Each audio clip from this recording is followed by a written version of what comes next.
जी रूबिका जी, बहुत सारे सवाल उठाए गए और अभी ममता जी ने एक बहुत इंपॉर्टेंट और अच्छी बात कही। हाँ। इन्होंने अभी कहा कुछ 1800 या 2000 या 2500 क्रिमिनल्स जो जंतर मंतर पे जो हमारे बच्चे आंदोलन कर रहे थे उसमें घुस गए थे।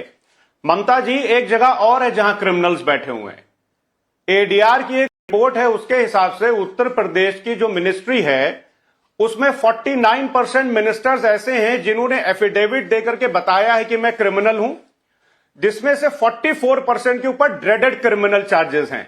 ड्रेडेड क्रिमिनल चार्जेस मतलब जैसे मर्डर, किडनैप और दंगा वंगा तमाम तरह की कराने की चीजें। तो ये जो उत्तर प्रदेश की जो मिनिस्ट्री में क्रिमिनल्स घुसे हुए हैं, इस पर भी जरा बात करनी चाहिए। आपने जो विषय उठाया है ना, उस विषय पर अगर मैं आ गई, बीच में नहीं तो रूबिका जी, ये नहीं सही है। देखिए, मैं बहुत देर तक पेशेंटली सुनता रहा। ममता जी नहीं सही है। फराज भाई रुकिए, ममता जी रुकिए। एक्चुअली 22 मिनट के बाद मौका मिला है फराज भाई को, तो और इससे और देरी से मिलेगा मलूक भाई को। इसलिए मैं चाहती हूँ एक बार अपना ओपनिंग रिमार्क तो दे देना, उसके बाद हम डिबेट कर सकते हैं। ओपनिंग रिमार्क के तो वो हकदार हैं। हाँ फराज भाई साहब। दूसरी बात यह कही गई अभी कि जब जो बच्चों के ऊपर रूबिका जी पैलेट गन चली, वो किसने चलाई? ये सच है, राधिका ने यह नहीं कहा कि उसने अपने ऊपर चला ली या क्या है, लेकिन इंडियन एक्सप्रेस 27 जुलाई 2026 को एक रिपोर्ट छापता है। इसके हिसाब से इसमें लिखा है, RAF man fired 7 round from pellet gun, 5 hit protesters. इसकी मैं 2 लाइनें भी आपको पढ़ देता हूं। The Central Reserve Police Force is learned to have found that a person from its RAF who was deployed on 20th July fired at least 7 rounds from his pellet gun. 5 rounds hit protesters. 5 round protesters को hit की। Protesters किसी एक बच्चे को नहीं, मैंने तो AIIMS वगैरह की, अब मुझे याद नहीं है, एम्स से कुछ रिपोर्ट आई थी और 3-4 सरकारी अस्पताल की रिपोर्ट थी, उसमें यह कंफर्म हुआ था कि पैलेट गन से इंजरी हुई है। देखिए रूबिका जी, सवाल यहां पर बड़ा है।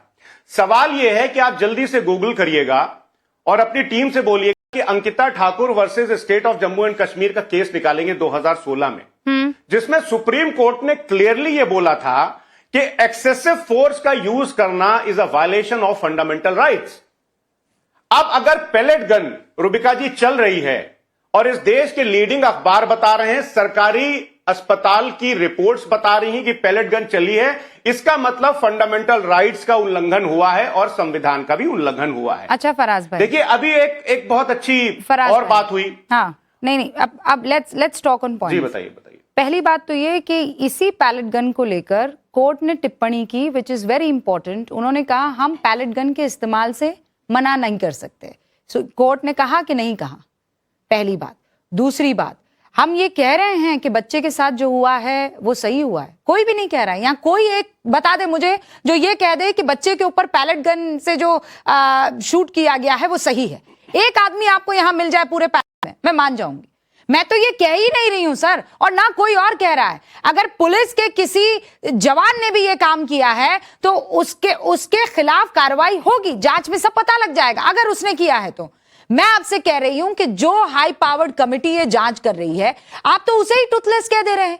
आप उस पर बात करने की बजाय इधर चले गए, उधर चले गए, कश्मीर चले गए, कन्याकुमारी चले गए, किताब खोल दी, इंडियन एक्सप्रेस ले आए, सीधी सिंपल बात नहीं की कि हाई पावर्ड कमिटी पर कि कोई कैसे ऐसे एतराज कर सकता है। मैंने आपसे एक बहुत सिंपल सा सवाल पूछा था, you did not answer that question. अब मैं बोलूं रूबिका जी? एब्सोल्युटली। हाँ देखिए रूबिका जी, अभी आपने बोला ना कि मैंने इंडियन एक्सप्रेस खोल दिया, मैं अभी अंबेडकर जी को भी बीच में लाऊंगा और इलाहाबाद हाईकोर्ट ने अभी एक फटकार लगाई है पुलिस को, उस पर भी आऊंगा, क्योंकि इन सब चीजों को लाना जरूरी है रूबिका जी। जब गांधी जी ने एंटी अनटचेबिलिटी लीग शुरू की, फराज भाई, तो उन्होंने अपने फिर अब आप सन 1947 चले गए। मेरे सवाल का जवाब दीजिए ना फराज भाई। मैं कह रही हूं हाई पावर्ड कमिटी जांच करेगी, अरे 1947 नहीं 1932 में जा रहा था। चलिए 1932, फिर मैं 1937 में आ जाऊं, फिर तो चलिए वंदे मातरम पर बहस कर लें, फिर उसमें और गड़बड़ हो जाएगी, फंस जाएंगे आप। जब आपका बस चल ही रहा है किसी पर बहस करने के लिए, तो किसी पर भी बहस कर लेंगे। अरे 1875 से चलिए। हाँ तो फिर 1875 से ही चलूंगी। आपको क्या लगता है, मुझे नहीं मालूम है। रविन्द्रनाथ टैगोर ने जब गाया था वंदे मातरम, कर लीजिए। हाँ आप ये मत सोचिए कि आप इकलौते आप ही किताब पढ़ के आपसे और आपकी और मेरी ज्यादातर गुफ्तगू किताबों को लेकर ही होती है। So let's not talk about books पे भी कर लीजिए, और उसमें क्या झूठ। अरे मैं बंकिम चंद्र पर भी कर दूंगी, उस पर भी मुझे कोई गुरेज नहीं है, और मैं इस पर भी कर लूंगी कि बाकी 4 छंदों पर आपको क्यों दिक्कत हो रही है। आनंद मठ पे भी कर लीजिए, हम तो बोल रहे हैं। अरे पर मैं नहीं करूंगी ना, आप तो ये चाहते हैं। हाई पावर्ड कमेटी पर जवाब दीजिए, क्या वो दंतहीन है? क्या जजेस द्वारा बनाई गई हाई पावर्ड कमेटी आपको टूथलेस दिख रही है?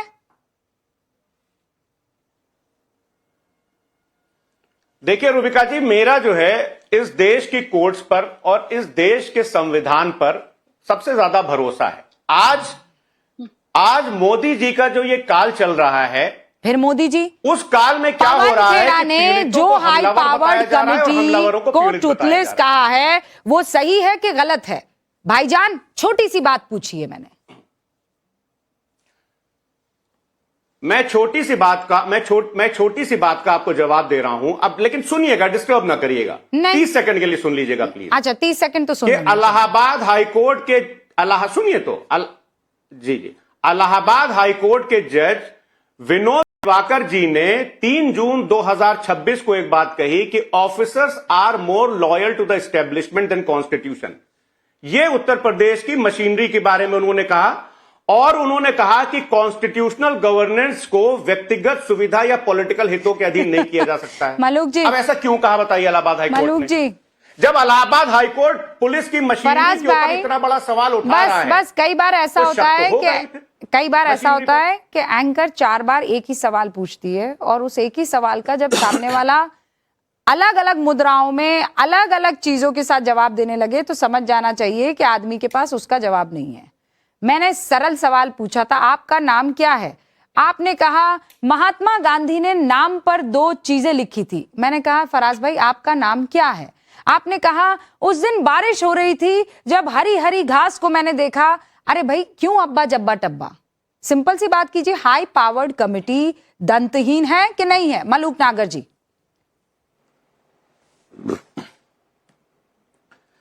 देखिए रूबिका जी, ये कहने के लिए कहते हैं कि संविधान के हिसाब से मूव करेंगे।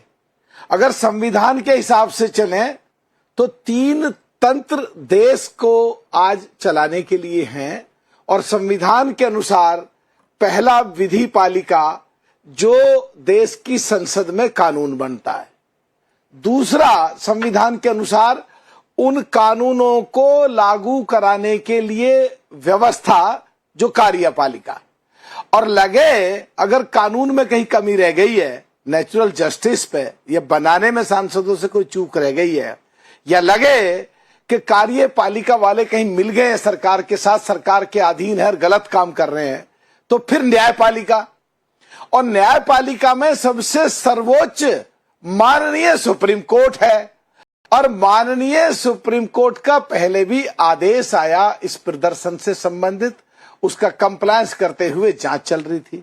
इन्होंने कहा जांच में कुछ न सरकार हस्तक्षेप कर रही है, तो माननीय सुप्रीम कोर्ट ने जांच के लिए हाई पावर कमेटी का गठन करा, जिसके मुखिया माननीय सुप्रीम कोर्ट के रिटायर जज और बाकी अलग अलग प्रदेशों के हाई कोर्ट के जजेस और देश की जो एजेंसी सीबीआई आदि के रिटायर ऑफिसर और प्रदेशों के जो चीफ सेक्रेटरी या डायरेक्टर जनरल पुलिस जो मुख्य पोस्ट से रिटायर हुए हैं, उन अधिकारियों को लगा के एक कमेटी बनाई।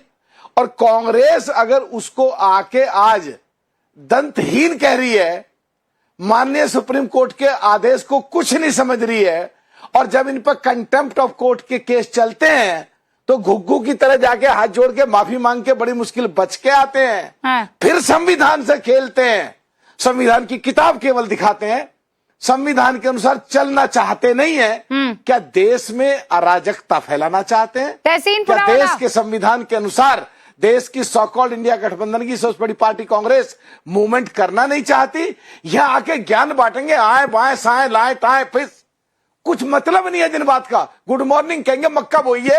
अरे पूछ कुछ रहे हैं, बोल कुछ रहे हो, समझ नहीं आता है कि अगर माननीय सुप्रीम कोर्ट ने आदेश दिया और हाई पावर कमेटी बनाई और उसमें ज्यादातर रिटायर्ड जजेज रखे, तो जांच हो रही है, नहीं, ये पर एफआईआर अरे भी पहुंच पर आप जाएगी देखिए तो और सही। साफ हो जाएगा। this और is- अगर सो कॉल्ड नहीं सर, मलूक सर ये देखिए तो सही क्या कह रहे हैं। वो ये कह रहे हैं कि it is headed by a former supreme court जज who served as chief justice of Gujarat high court. अरे गुजरात हाई कोर्ट ना हो गया, पाकिस्तान का हाई कोर्ट हो गया कोई। रूबिका जी 10 सेकंड, रूबिका जी 10 सेकंड। इसका मतलब ये गुजरात को अपने देश का प्रदेश नहीं मानते क्या? इसका मतलब क्या ये जुडिशियरी गुजरात हाईकोर्ट के जज को करप्ट कह रहे हैं क्या? क्या इनको अधिकार दे दिया जजों की और कोर्टों की बेइज्जती करने का? ओके। क्या ये कंटेम्प्ट ऑफ कोर्ट को नहीं डरते हैं? हाँ। एक बात रूबिका जी, एक बात और कह रहा हूं, जब अमृतसर के पुलिस कमिश्नर ने कुछ लोगों को पकड़ा जो आतंकवादी गतिविधि में शामिल थे, हाँ। और उसमें उन्होंने बयान दिया कि कुछ लोग ऐसे घुस गए थे जो अराजकता फैला के उग्रवाद से संबंधित हरकत करके श्रीलंका, नेपाल और बांग्लादेश की तरह करना चाहते थे। तो इन लोगों ने उसे इनाम देने के बजाय जो देश के हित में ऑफिसर आईपीएस काम कर रहा था उसको सजा दी, उसको ट्रांसफर करा। ये देश के लोगों के सामने है। माना ये लड़ते हैं चुनाव में, टूटते हैं, खरते हैं, चूर होते हैं, पर इतना मत टूटो, इतना अराजकता मत फैलाओ जो संविधान को कुछ ना समझो। हाँ। जो देश के खिलाफ तुम्हारा ओके, एक्शन जाए, तहसीन पुनावाला, जो आप देश की जवाब जनता दीजिए। के खिलाफ एक्शन जाए। क्योंकि भाई मलूक नागर जी के पास देर से आई थी तो उनको इतना हक बनता है कि वो अपनी बात कह दें। तहसीन पुनावाला, फिर अश्विनी जी आती हैं आप। राधिका जी भी कुछ कहना चाह रही है। नहीं, पर जवाब क्या देना है? उनका कोई पॉइंट ही नहीं था। मैं उनका बहुत आदर करता हूं, कोई पॉइंट ही नहीं है। सर मैं अपनी बात रख दूं, इनका कोई पॉइंट नहीं था। वो कौन सी बात का लॉजिक कहाँ ले जा रहे हैं? मैं सर का बहुत आदर करता हूँ, लेकिन कोई लॉजिक ही नहीं उन बात में। भाई हाई पावर्ड कमेटी किस लिए बनी वो एक अलग विषय है। सुनिए सर, सुनिए, एक व्यक्ति पर पैलेट गन्स चढ़ाए गए, चलाने वाला जहां तक मेरी जानकारी है वो एक सीआरपीएफ का अफसर था जो 15 अगस्त के लिए बुलवाया गया था। अब उसको वहां लगा दिया ड्यूटी में। मैं आपको बता रहा हूं जो इन्फॉर्मेशन है, आप उसको अग्री करें ना करें, मैं आपको तथ्य बता रहा हूं। दर्शकों को जानने दीजिए ना सर, जानने दीजिए। अब वो सीआरपीएफ का था या दिल्ली पुलिस का था, इसके लिए आपको हाई पावर्ड कमेटी की जरूरत नहीं है। पैलेट गन लेने के पहले जो अफसर पैलेट गन लेता है उसकी एंट्री होती है, वो किस विभाग से, किस डिपार्टमेंट से, वो किसने इश्यू किया वो होता है, फायरिंग ऑर्डर किसने दिया वो होता है। वो एक बहुत सिंपल चीज है। हाई पावर्ड कमेटी देखेगी क्या सर्कमस्टेंसेस क्या हुआ, जिसने फायरिंग किया, किसी को गोली लगी, उस पे एफआईआर दर्ज करवाने के लिए high powered committee form by supreme court का क्या मतलब होता है? मतलब ये कौन से टॉपिक पे हम जाते हैं? कोई लॉजिक है बचा हुआ कि नहीं है? लॉजिक बचा हुआ, विधायक हो या देश में एमपी हो, कुछ पता लगे जब तो आपकी बात को सुनेंगे कि कुछ देश के नियम और कानून के देश की अनुसार कुछ समझ बोल दो आकर के। यार ऐसे डिबेट में एक पॉइंट में चुप बैठता हूं, नाटक थोड़ी है, मेरा जैसे बार आता नाटक बार काम कर रहा था बार दे दीजिए ना सर। मान लीजिए एक हाई पावर्ड कमेटी सरकार बनाती है, सुप्रीम कोर्ट बनाती है, कहती है किस तरह ट्रैफिक एक्सीडेंट रुकना है। यार ऐसे नहीं होता ना रूबिका जी, प्लीज आप थोड़ा सा तो दीजिए समय। मलूक जी, सुमित रूबिका जी मैं 10 सेकंड चाहता हूं। मलूक जी रुकिए 10 सेकंड। मान लीजिए सुप्रीम कोर्ट ने एक हाई पावर्ड कमेटी बनाई कि किस तरह बहुत ट्रैफिक वायलेशन हो रहे, ट्रैफिक लाइट टूट रहे, इसके लिए क्या करना चाहिए। एक हाई पावर्ड कमेटी बनाती है और उसका अध्ययन कर रहे हैं। उसके अंदर एक ट्रैफिक वायलेट सिग्नल टूटता है और किसी की मृत्यु हो जाती है, गाड़ी का एक्सीडेंट होता है, तो आप कहोगे हम एफआईआर रजिस्टर नहीं करेंगे क्योंकि हाई पावर्ड कमेटी उसकी इन्वेस्टिगेशन करी। क्या मतलब है? कोई लॉजिक है इन बातों में? ना तहसीन ना, नो अगेन, ये तो कोई कह ही नहीं रहा है कि एफआईआर दर्ज हुई कि नहीं हुई कि क्यों हुई। नहीं तहसीन प्लीज, फिर आप कह रहे हैं किस बात का जवाब दूं? आप समझ ही नहीं रहे हैं। हाई पावर्ड कमेटी जो बनी है क्या वो ट्रूथलेस है, is the question. High powered committee में जो जजेस हैं, चूंकि वो गुजरात हाई कोर्ट के जज रह चुके हैं, तो आपको लगता है वो काबिल नहीं है? क्यों? क्योंकि गुजरात का कनेक्शन प्रधानमंत्री नरेंद्र मोदी के साथ और अमित शाह के साथ है? Is he trying to join to dots together? उसके बाद वो कह रहे हैं शर्जिल इमाम को एक वो शख्स है जिसने शर्जिल इमाम को बेल नहीं दी है, उस जज को भी इस हाई पावर्ड कमेटी में लिया गया है। क्या दूसरे सीजीआई नहीं थे? कि what is he even trying to say? Pawan Kheda क्या कहना चाह रहे हैं? आप अग्री करते हैं इस पॉइंट से? नहीं, इससे मैं अग्री नहीं करता हूँ। जजेस पे व्यक्तिगत टिप्पणी नहीं होनी चाहिए। बस। और गुजरात का मोदी जी से कम कनेक्शन है, गांधी और कांग्रेस से ज्यादा कनेक्शन है, महात्मा गांधी और सरदार वल्लभ भाई पटेल से। अब बस फिर अब आप इधर उधर ले जाने लगे थे, यही तो बात आकर फंसती है ना, अटकती है। अश्विनी जी अब क्या करेंगे आप? ओपिनियन होगा, मैं थोड़ा उसका वो राहुल जी। हाँ, ये आपके लिए बहुत बढ़िया है। जैसे ही पकड़ो कहो ये तो उनका ओपिनियन है, मेरा थोड़ी वास्ता कोई है। हाँ अश्विनी जी बताइए। मैं लॉजिकल बात कर रहा पहले हूँ। तो कांग्रेस आप का ये क्लैरिफाई कर दीजिए, रूबिका जी, पहले तो आप ये क्लैरिफाई कर दीजिए मेरे नॉलेज के लिए, ये सिटिंग जज है या रिटायर्ड जज है? अरे फॉर्मर है ना भैया, रिटायर्ड है, फॉर्मर है ना? हाँ रिटायर्ड जज है ना? हाँ। फॉर्मर है ना? फॉर्मर जज है। तो पहले तो मैं आपसे एक 2-3 लॉजिकल सवाल पूछता हूँ रूबिका जी। पहले तो मुझे ये बताइए, एक व्यक्ति को अगर 10 बार चोरी करने का मौका मिले और 10 बार चोरी ना करके 11वीं बार चोरी कर ले, तो उसको आप चोर कहेंगे या नहीं कहेंगे?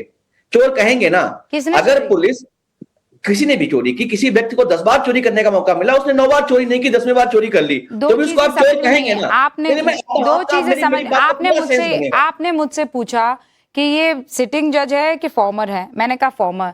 फिर आपने कहा 10 बार चोरी की। आर यू ट्राइंग टू से कि ये वाले जज जो है इन्होंने चोरी की है? नहीं, मैं पॉइंट, मुझे बात कंप्लीट करने दीजिए। हाँ? हम उसको चोर कहेंगे। आप बार बार कह रहे हैं कि पुलिस ने 5 बार काम किया, 2 बार नहीं किया, तो आप पुलिस इतने खफा क्यों है? पुलिस की जिम्मेदारी है 7 बार अगर पुलिस के पास गए 7 बार काम करे। क्या मैं समझी नहीं। अब आते हैं आप तहसीन जी को बार बार करेक्ट कर रही थी कि आप कितनी बार परमिशन दी, पुलिस अपनी अकाउंटेबल है। हम बोल रहे हैं पुलिस अकाउंटेबल नहीं है, एफआईआर नहीं लिखती है, पुलिस की जिम्मेदारी होती है जितनी बार भी अरे पुलिस क्या कर रहे हैं? हाई पावर्ड कमेटी पर जवाब दीजिए ना। मैं कह रही हूँ राहुल गांधी का धरना काम आया, एफआईआर दर्ज हो गई। रूबिका जी, अब आते हैं हाई पावर्ड कमेटी पे। पहले तो राधिका जी भी कांग्रेस में थी, अभी राधिका जी कांग्रेस के खिलाफ जहर उगल रही हैं। ये पहले जज थे, ये रिटायर्ड जज हैं अभी, तो आप इन पे सवाल नहीं कर सकते क्या? ये कौन सा लॉजिक है?